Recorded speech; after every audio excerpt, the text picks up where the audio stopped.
भवानी शंकरो वंदे श्रद्धा विश्वास रूपिणौ याभ्यां विना न पश्यन्ति सिद्धः स्वन्तः स्थमीश्वरम्। हर हर महादेव। जगतपिता शिव यूट्यूब चैनल में आप सभी भगवत प्रेमी दर्शकों का हार्दिक स्वागत करता हूं। श्री गिरजापति महादेव जी की कृपा से आप सभी स्वस्थ सकुशल और प्रसन्न होंगे, ऐसा मुझे विश्वास है। शिव इत्यस्ति यन्नाम तद्धिनामोत्तमोत्तमं तदैव परब्रह्म तदैव ही वरानने। अर्थात भगवान महादेव जी माता पार्वती जी से कहते हैं, हे वरानने, मेरा शिव यह नाम सर्वोत्तम है, वही परब्रह्म है। शिव नाम मुझ ब्रह्म की ही अभिव्यक्ति है। बहुत से दर्शक जनों ने यह जिज्ञासा प्रकट की थी कि बिल्वपत्र का शिव महापुराण में क्या वर्णन है। वैसे तो सभी साधक साधिका इस बात को जानते हैं कि महादेव जी की पूजा में बिल्वपत्र का क्या स्थान है, क्या महत्व है, लेकिन फिर भी बहुत से दर्शक शास्त्रोक्त रूप से, प्रामाणिक रूप से इस बात को जानना चाहते हैं कि शिव महापुराण में बिल्वपत्र के संबंध में क्या कहा गया है। तो आज इसी संबंध में हम चर्चा करेंगे और देखेंगे कि शिव महापुराण में बिल्वपत्र के संबंध में क्या जानकारी दी गई है। शिव महापुराण की विद्येश्वर संहिता के 22वें अध्याय में इस विषय का वर्णन है। सूत जी कहते हैं, महादेव स्वरूपोयम बिल्वो देवैरपि स्तुतः यथा कथंचिदेतस्य महिमा ज्ञायते कथम। अर्थात बिल्व वृक्ष तो महादेव स्वरूप ही है, देवों के द्वारा भी इसकी स्तुति की गई है, अतः किसी भी प्रकार से उसकी महिमा को भला कैसे जाना जा सकता है। पुण्य तीर्थानि यावन्ति लोकेषु प्रथितान्यपि तानि सर्वाणि तीर्थानि बिल्वमूले वसन्ति ही। बिल्वमूले महादेवं लिंग रूपेणम अव्ययम यह पूजयति पुण्यात्मा स शिवम प्राप्नुयात् ध्रुवम्। अर्थात संसार में जितने भी प्रसिद्ध तीर्थ हैं वे सब तीर्थ बिल्व के मूल में निवास करते हैं। यानी बिल्व वृक्ष का जो मूल है, जो जड़ है, वह सभी तीर्थों का निवास स्थान है। जो पुण्यात्मा बिल्व वृक्ष के मूल में लिंग रूपी अव्यय भगवान महादेव जी की पूजा करता है, वह निश्चित रूप से शिव जी को प्राप्त कर लेता है। अर्थात बिल्व वृक्ष के मूल में शिवलिंग की पूजा से विशेष लाभ प्राप्त होता है। बिल्व मूले जलैर्यस्तु मूर्धा नमभिषिञ्चति स सर्वतीर्थ स्नातः स्यात् स एव भुवि पावनः। एतस्य बिल्वमूलस्य थालवालमनुत्तमं जलाकुलं महादेवो दृष्ट्वा तुष्टो भवत्यलम्। अर्थात जो प्राणी बिल्व वृक्ष के मूल में शिव जी के मस्तक पर अभिषेक करता है, वह समस्त तीर्थों में स्नान करने का फल प्राप्त कर पृथ्वी पर पवित्र हो जाता है। अर्थात बिल्व वृक्ष के मूल में शिवलिंग का जो अभिषेक करता है, वह समस्त तीर्थों में स्नान करने का फल प्राप्त करता है। इस बिल्व वृक्ष के मूल में बने हुए उत्तम थाले को, यानी जो क्यारी बनी होती है, उसको जल से परिपूर्ण देखकर भगवान शिव अत्यंत प्रसन्न होते हैं। पूजयेत् बिल्वमूलं यो गंध पुष्पादिभिर्नरः शिवलोकम अवाप्नोति संततिर्वर्धते सुखम। अर्थात जो व्यक्ति गंध पुष्पादि से, अर्थात रोली, कुमकुम, पुष्प, अक्षत आदि से बिल्व वृक्ष के मूल का पूजन करता है, वह शिवलोक को प्राप्त करता है और उसके संतान और सुख की अभिवृद्धि होती है। बिल्वमूले दीपमालां यह कल्पयति सादरम सत्तत्व ज्ञान संपन्नो महेशांतर्गतो भवे। अर्थात जो मनुष्य बिल्व वृक्ष के मूल में आदर पूर्वक दीपमाला का दान करता है, वह तत्व ज्ञान से संपन्न होकर महादेव के सानिध्य को प्राप्त हो जाता है। बिल्व शाखां समादाय हस्तेन नवपल्लवं गृहीत्वा पूजयेत् बिल्वं स च पापैः प्रमुच्यते। बिल्वमूले शिवरतं भोजयेद्यस्तु भक्तितः एकं वा कोटिगुणितं तस्य पुण्यं प्रजायते। अर्थात जो व्यक्ति बिल्व की शाखा को हाथ से पकड़कर नई पत्तियों को ग्रहण करके बेल वृक्ष की पूजा करता है, वह समस्त पापों से मुक्त हो जाता है। जो पुरुष भक्ति पूर्वक बिल्व वृक्ष के नीचे एक शिव भक्त को भोजन कराता है, उसे करोड़ों मनुष्यों को भोजन कराने का पुण्य प्राप्त होता है।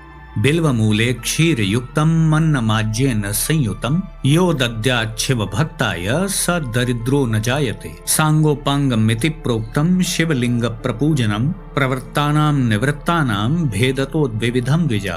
अर्थात जो बिल्व वृक्ष के नीचे दूध और घी से युक्त अन्न शिव भक्त को प्रदान करता है, वह दरिद्र नहीं रह जाता है, आगे सूत जी कहते हैं, हे ऋषिगणों, इसमें भी प्रवृत्तों और निवृत्तों के लिए दो भेद बताए गए हैं।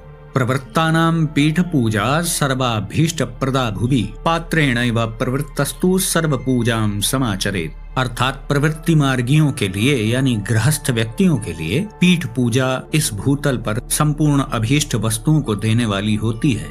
पीठ पूजा से मतलब यहाँ शिवलिंग की प्रकट पूजा से मतलब है। और प्रवृत्त पुरुष को चाहिए कि सुपात्र गुरु आदि के द्वारा ही सारी पूजा संपन्न करे, यानी गृहस्थ व्यक्ति को चाहिए कि किसी श्रेष्ठ आचार्य गुरु आदि के मार्गदर्शन में ही पूजन करे। नैवेद्यम अभिषेकांते शाल्येनेन समाचरेत् पूजान्ते स्थापये लिंगम पुटे शुद्धे पृथक गृहे। अर्थात शिवलिंग का अभिषेक करने के पश्चात मार्गशीर्ष मास के उत्पन्न हुए अन्न का नैवेद्य चढ़ाना चाहिए, यानी मार्गशीर्ष मास में जो अन्न उत्पन्न होता है उस अन्न से बना हुआ नैवेद्य का भोग लगाना चाहिए। पूजा के अंत में यानी अभिषेक आदि के अंत में फिर उस शिवलिंग को किसी शुद्ध स्थान में किसी अलग पूजा गृह आदि में स्थापित कर देना चाहिए। कर पूजा निवृत्तानां स्वभोज्यं तु निवेदयेत् निवृत्तानां परम सूक्ष्मं लिंगमेव विशिष्यते। अर्थात निवृत्ति मार्गी उपासकों के लिए हाथ पर ही शिव पूजन का विधान है। निवृत्ति मार्गी कहते हैं संन्यास मार्गियों को, जो गृहस्थ नहीं है। उनके लिए यह कहा गया है कि अपने हाथ पर ही शिव पूजन करें। दाहिने हाथ का जो अंगूठा होता है उसे साक्षात शिवलिंग का ही स्वरूप माना जाता है। ऐसे संन्यास मार्गियों को भिक्षा आदि से जो भोजन आदि प्राप्त हुआ है उसे ही नैवेद्य रूप में अर्पित करना चाहिए। निवृत्ति मार्गियों के लिए अर्थात सन्यासी व्यक्तियों के लिए परात्पर सूक्ष्म लिंग ही श्रेष्ठ बताया गया है। उन्हें चाहिए कि विभूति से ही पूजा करें, यानी भस्म से ही प्रभु का पूजन करें और भस्म का ही नैवेद्य शिव को प्रदान करने का प्रयास करें। यानी सन्यास मार्गियों के लिए जो भस्म है वही सर्वश्रेष्ठ पूजन सामग्री है। पूजा करने के पश्चात उस विभूति स्वरूप लिंग को सिर पर सदा धारण करना चाहिए। यह सन्यास मार्गियों का एक विशेष नियम है कि वह एक छोटे से लिंग को पूजन करने के पश्चात अपने सिर पर धारण करते हैं। अब पता नहीं आपने ऐसे सन्यासियों को देखा है कि नहीं, लेकिन चूंकि मैं तीर्थराज प्रयाग में ही निवास करता हूँ इसलिए यहाँ पर भांति भांति के साधु संत कुंभ मेले, अर्ध कुंभ मेले में और माघ मेले आदि में आते रहते हैं, जो अपने शीश पर ही उस शिवलिंग को धारण करते हैं, जो कि एक प्रमाणिक विधान है, जैसा कि मैंने अभी आपको श्लोकों के माध्यम से बताया।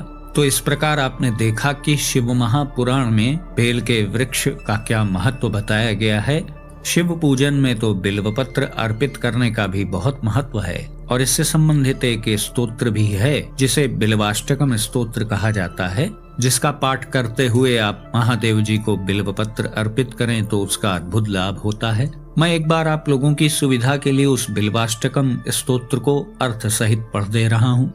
त्रिदलम त्रिगुणाकारम त्रिनेत्रम चत्रयायुधम त्रिजन्म पाप संहारम बिल्वपत्रम शिवार्पणम। अर्थात मैं भगवान शिव को एक बिल्वपत्र अर्पित करता हूँ जिसमें 3 पत्तियां 3 गुणों अर्थात सत्व, रज एवं तम गुण का और 3 आँखों का प्रतीक है और 3 गुना जीवन काल का प्रतिनिधित्व करती हैं। यह 3 जन्मों से संचित पापों को नष्ट कर देता है। त्रिशाखैर्बिल्वपत्रैश्च छिद्रै कोमलै शुभै शिव पूजां करिष्यामि बिल्वपत्रं शिवार्पणम्। अर्थात छिद्र रहित सुकोमल 3 पत्ते वाले मंगल प्रदान करने वाले बिल्वपत्र से मैं भगवान शिव की पूजा करूंगा। यह बिल्वपत्र शिव जी को समर्पित करता हूँ। अखंड बिल्वपत्रेण पूजिते नंदिकेश्वरे शुद्ध्यन्ति सर्व पापेभ्यो बिल्वपत्रं शिवार्पणम्। अर्थात अखंड बिल्वपत्र से नंदिकेश्वर भगवान की पूजा करने पर मनुष्य सभी पापों से मुक्त होकर शुद्ध हो जाते हैं। मैं बिल्वपत्र शिव को समर्पित करता हूँ। शालिग्राम शिलामेकां विप्राणां जातु अर्पयेत् सोमयज्ञं महापुण्यं बिल्वपत्रं शिवार्पणम्। अर्थात मेरे द्वारा किया गया भगवान शिव को यह बिल्वपत्र का समर्पण कदाचित ब्राह्मणों को शालिग्राम की शिला के समान तथा सोम यज्ञ के अनुष्ठान के समान महान पुण्यशाली हो। दंत कोटि सहस्त्राणि वाजपेय शतानि च कोटि कन्या महादानम बिल्व पत्रम शिवार्पणम। अर्थात मेरे द्वारा किया गया भगवान शिव को यह बिल्व पत्र का समर्पण, हजारों करोड़ गजदान यानी हाथियों के दान, सैकड़ों वाजपेय यज्ञ के अनुष्ठान तथा करोड़ों कन्याओं के महादान के समान हो। अतः मैं बिल्व पत्र भगवान शिव को समर्पित करता हूँ। लक्ष्म्याः स्तनत उत्पन्नम महादेवस्य च प्रियम बिल्ववृक्षं प्रयच्छामि बिल्वपत्रम शिवार्पणम। अर्थात विष्णु प्रिया भगवती लक्ष्मी जी के वक्षस्थल से प्रादुर्भूत तथा महादेव जी के अत्यंत प्रिय बिल्वपत्र को मैं समर्पित करता हूँ। यह बिल्वपत्र भगवान शिव को समर्पित है। दर्शनम बिल्ववृक्षस्य स्पर्शनम पापनाशनम अघोर पाप संहारम बिल्वपत्रम शिवार्पणम। अर्थात बिल्व वृक्ष का दर्शन और उसका स्पर्श समस्त पापों को नष्ट करने वाला तथा शिवापराध का संहार करने वाला है। यह बिल्व पत्र भगवान शिव को समर्पित है। मूलतो ब्रह्म रूपाय मध्यतो विष्णु रूपिणे अग्रतः शिव रूपाय बिल्व पत्रम शिवार्पणम। अर्थात बिल्व पत्र का जो मूल भाग है वह ब्रह्म रूप है, मध्य भाग विष्णु जी का रूप है और अग्रभाग शिव स्वरूप है। ऐसा बिल्व पत्र भगवान शिव को समर्पित है। बिल्वाष्टकमिदं पुण्यम यः पठेत् शिव सन्निधौ सर्व पाप विनुर्मुक्तः शिवलोकमवाप्नुयात्। अर्थात जो भगवान शिव के समीप इस पुण्य प्रदान करने वाले बिल्वाष्टक का पाठ करता है वह समस्त पापों से मुक्त होकर अंत में शिवलोक को प्राप्त करता है। तो इस प्रकार आपने देखा कि यह बिल्वाष्टकम नाम का जो स्तोत्र है वह कितना महत्वपूर्ण है और इसका पाठ किस प्रकार आप करेंगे।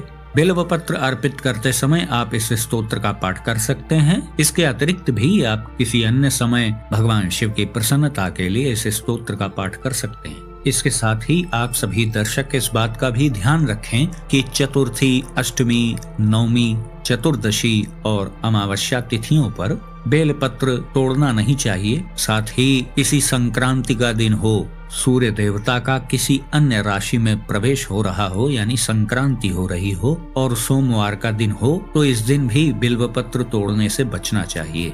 बिल्व वृक्ष की सेवा करना, बिल्व वृक्ष के नीचे भगवान शिव का पूजन करना, उनका अभिषेक करना, बिल्व वृक्ष के नीचे ही पार्थिव शिवलिंग का पूजन करना, शिव भक्तों और ब्राह्मणों को भोजन कराना, यह बहुत ही कल्याणकारी है जैसा कि अभी आपने शिव महापुराण के प्रमाणिक श्लोकों के द्वारा जाना। और साथ ही बिल्वपत्र और बेल का फल ये दोनों भी भगवान शिव को चढ़ाने से अद्भुत फल प्राप्त होता है। तो आज का वीडियो हम यहीं समाप्त करते हैं। आशा करता हूँ जो भी जानकारी आपको दी गई वो आपको पसंद आई होगी। यदि वीडियो आपको अच्छा लगा तो इसे लाइक करें, अपने मित्रों बंधु बांधवों के साथ शेयर करें। यदि इस चैनल का वीडियो आप पहली बार देख रहे हैं तो कृपया चैनल को सब्सक्राइब करें और बेल आइकन को भी अवश्य प्रेस कर दीजिएगा। तो भगवान श्री गंगाधर महादेव जी से मैं ऐसी प्रार्थना करता हूँ कि वो आप सभी को सदा सुखी, स्वस्थ और ऊर्जावान बनाए रखें। मिलते हैं अगले वीडियो में एक नई और उपयोगी जानकारी के साथ। तब तक के लिए आप सभी भगवत प्रेमी भक्तों को हर हर महादेव।